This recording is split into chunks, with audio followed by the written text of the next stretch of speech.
Ρώμιο μιας πολύβοης πολιτείας ήταν κάποτε ένα άσχημο παραμελημένο δέντρο. Κανείς δεν το πρόσεχε, κανείς δεν το φρόντισε, κανένας δεν του έδινε την παραμικρή σημασία.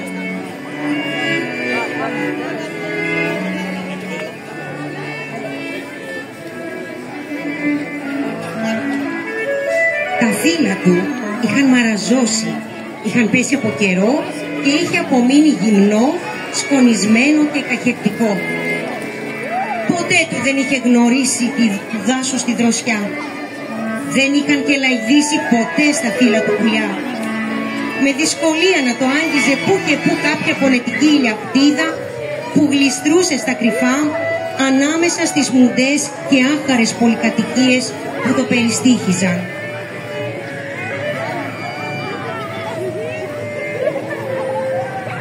Οι περαστικοί διάβαιναν δίπλα του με αδιαφορία, βλοσιροί και βιαστικοί, χωρίς να του δίνουν καθόλου σημασία. Μερικοί μάλιστα πετούσαν από τσίγαρα, φλούδια από κάστανα και λερωμένα καρτομάντιλα και άλλοι φτύνανε στο χωμάτινο τετραγωνάκι γύρω από τη ρίζα του. Και σαν να μην έφταναν όλα αυτά, κατάλαβε από κάτι μηχανικούς με σκούρες καμπαρδίνες και κρεμαστά μουστάκια που έσκυβαν και μουρμούριζαν κι όλο μετρούσαν σκυθροπή, ότι θα πλάταιναν τον δρόμο πλάι του. Κι αν συνέβαινε αυτό, τι τύχη το περίμενε? Θα το πελέκιζαν, θα το ξερίζωναν, θα το πετούσαν μήπως στα σκουπίδια? Εκείνο το χριστουγεννιάτικο δειλινό το δέντρο αισθανόταν πιο παραμελημένο, πιο παραπονεμένο από ποτέ. Στα ολόφωτα παράθυρα γύρω του διέκρινε ανάμεσα από τις κουρτίνες χριστουγεννιάτικα έλατα που χαροπά παιδιά τα στόλιζαν με κόκκινα κεριά, καμπανούλες, αγγελούδια, ασημένια πέταλα και γιορτινές γυρλάντες. Και ζήλευε πολύ. Πόσο θα ήθελε να είναι έτσι κι αυτό, χριστουγεννιάτικο έλατο στη θαλπορή ενός σπιτιού. Να το φροντίζουν, να το στολίζουν, να το καμαρώνουν. Ήταν και ένα παιδί. Τις μέρες έκανε δουλειές του ποδαριού. Τα βράδια κοιμόταν στο πάτωμα ενός κρύου πλισταριού στην αυλή ενός εγκαταλελειμμένου κτηρίου με τιμόρροπα μπαλκόνια. Κανείς δεν το πρόσεχε, κανείς δεν το φρόντιζε, κανένας δεν του έδινε την παραμικρή σημασία.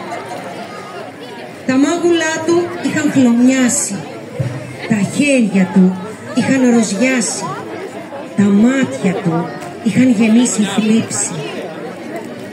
Ποτέ δεν είχε γνωρίσει τη ζεστασιά μιας αγκαλιάς, τη θαλπορή ενός αληθινού σπιτιού. Εκείνο το χριστουγεννιάτικο βράδυ το παιδί αισθανόταν πιο παραμελημένο, πιο παραπονεμένο από ποτέ, γιατί είχε μάθει ότι μετά τις γιορτές θα κατεδάβιζαν το μιζεροκτήριο με το πλισταριό και δεν θα είχε που να μείνει.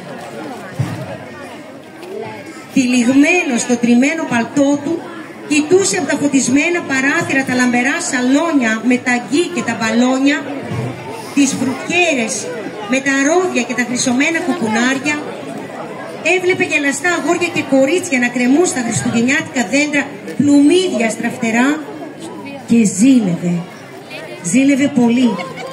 Πόσο θα ήθελε να στόλισε κι αυτό ένα έλατο σε κάποιο τζακιού το αντιφέγγισμα με τα δώρα υποσχέσεις μαγικές ολογυρά του. Πώς το έφερε η τύχη και εκείνο το χριστουγεννιάτικο βράδυ συναντήθηκαν το δέντρο εκείνο και εκείνο το παιδί. Εκείνο το δειλινό το παιδί γυρνούσε άσκοπα στους δρόμους της πολύβοης πολιτείας. Κοιτούσε με μάτια εκστατικά όλα εκείνα τα λαχταριστά μελομακάρονα, κουραμπιέδες και πολύχρωμα τρενάκια φορτωμένα με σοκολατάκια, αλλά και ζαχαρένιους αγιοβασίλειδες με μύτες από κερασάκια και μια παραμυθένια πριγκίπισσα από πορσελάνη μολυβένια στρατιωτάκια με κόκκινες στολές καβάλα σε άλογα να καλπάζουν. Διάφοροι μικροπολιτές πουλούσαν μες στο δρόμο παιχνίδια και ζαχαρωτά. Άγγελε! Στολίδια, παιχνίδια! Σοκολάτες, καραμέλες!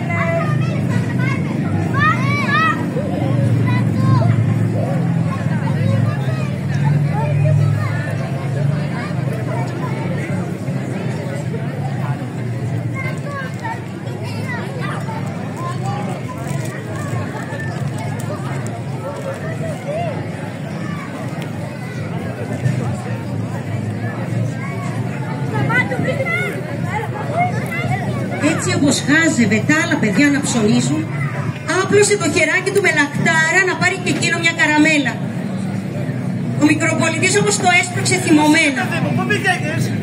Το παιδί έπεσε αθελά του πάνω σε έναν περαστικό που γύριζε στο σπίτι του, φορτωμένος με σακούλες και πακέτα που φύγανε από τα χέρια του, σκόρπισαν στο δρόμο, του βαλοργισμένο στις φωνές, το κατσάδιασε για τα καλά.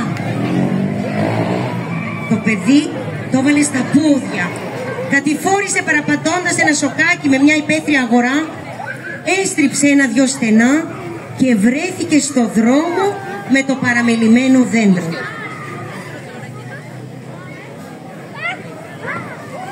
Όμορφα δεν είναι? Στόλισέ με και εμένα έτσι. Σε παρακαλώ, στόλισέ με. Ίσως αυτά να είναι τα τελευταία μου Χριστούγεννα, ποιος ξέρει. Έμαθα ότι θα διαπλατείνουν το δρόμο. Πελέκι. Ή ξέρεις όμως με περιμένει. Ένα από τα δυο, δεν ξέρω ακόμα. Το παιδί σκέφτηκε ότι θα κατεδάβιζαν το ετοιμόρροπο κτίριο με το ξεχαρβαλωμένο κλεισταριό, το καταφύγιό του. Σε λίγο δεν θα είχε ούτε εκείνο που να μείνει. Σε κάποιο χαρτόκουτο ίσως. Στόλισέ με. Με ό,τι μπορείς. Κάτι θα βρεις εσύ. Δεν γίνεται.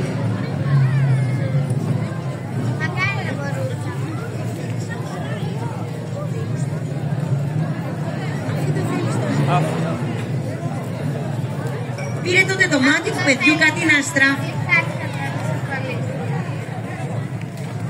Πήρε το μάτι τότε του παιδιού κάτι να αστράφει λίγο παραπέρα. Μια παρέα πλουσιόπαιδα που είχαν περάσει από τον δρόμο λίγο νωρίτερα είχαν πετάξει χρωματιστά χρυσόχαρτα από τις καραμέλες που έτρωγαν με λεμαργία τη μία μετά την άλλη. Το παιδί μάζεψε ένα-ένα τα πεταμένα χρυσόχαρτα, τα μάλαξε με τα δάχτυλά του και έπλασε αστραφτερές πράσινες, μπλε και βυσσινόχρωμες παλίτσες και στόλισε τα κλονάρια του δέντρου.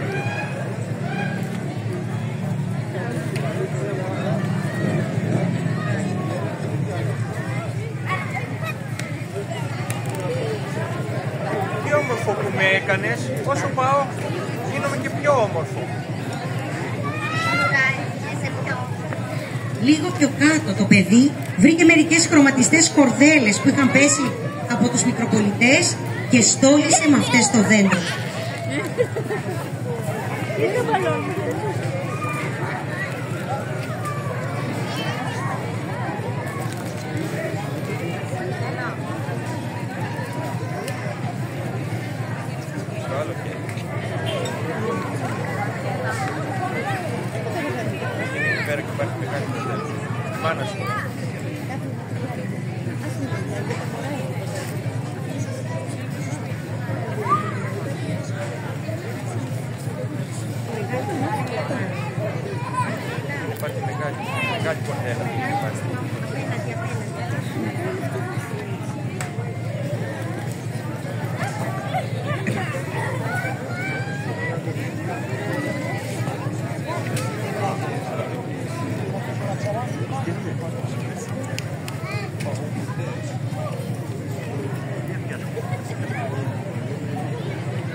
Όσο πάω και ομορφαίνω.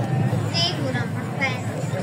Ένα φωτεινό σύννεφο πλησίαζε τρεμοπαίζοντας το σκοτάδι και οι πηγολαμπίδες λάμψησαν λόγκος με στρεμοσβήνοντας ονειρικά, κάθισαν νεραϊδένες γυρλάντες στα κλονάρια του δέντρου.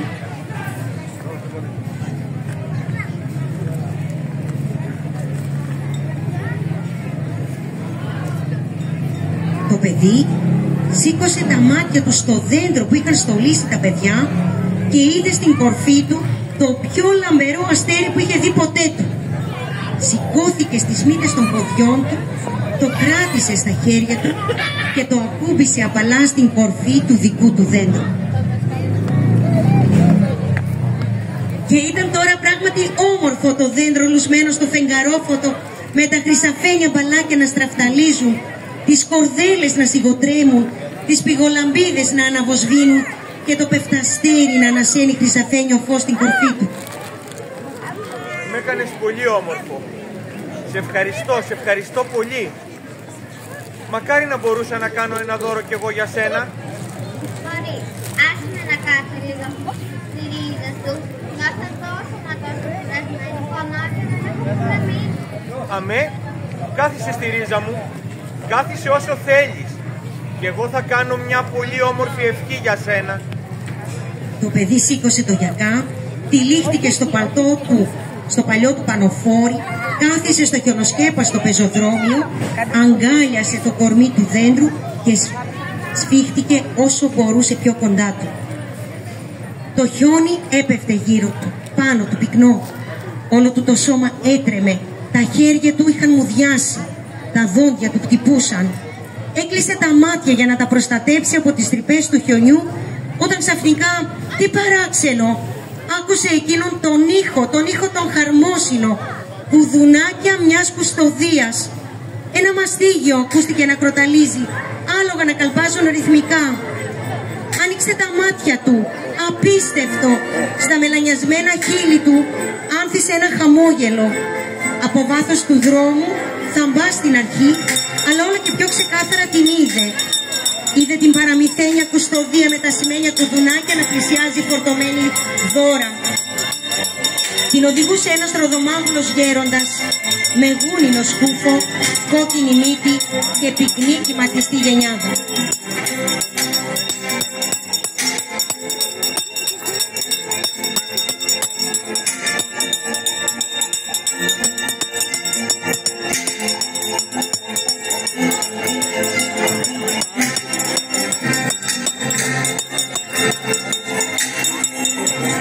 Σταμάτησαν μπροστά του. Ο γέροντας χαμογέλασε και πίσω του πρόβαλε το πρόσωπο μιας πανέμορφης πριγκιποπούλας.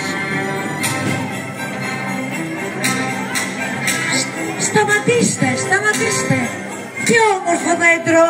Ποιος θα το στόλισε άραγε? Εγώ. Αλήθεια? Ναι. Τότε να έρθεις και στο δικό μου παλάτι, να στολίσεις το δέντρο του βασιλιά και θα μείνεις για πάντα μαζί μας. Δεν πάω πουθενά χωρίς το δέντρο.